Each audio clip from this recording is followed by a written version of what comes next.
Hello नमस्कार साथीभाइ र अहिले चाहिँ म होमस्टे छेउमा छु नि त।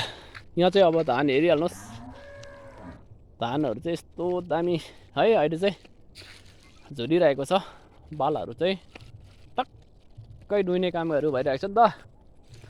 त्यसले गर्दा चाहिँ यहाँको एकदमै दामी दृश्य।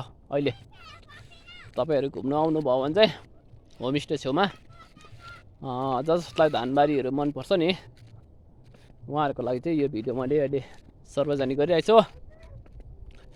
र हेर्नुहोस् है, अब धान पाक्ने टाइम भयो नि त।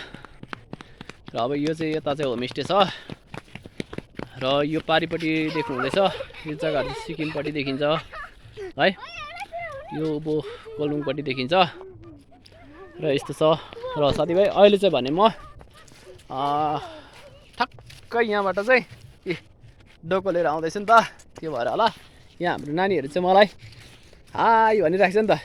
अनि नाम भन न एकपल्ट। धान पाक्यो अनन्या छेत्री, अनि सुदेक्षा, अनि निरुता छेत्री।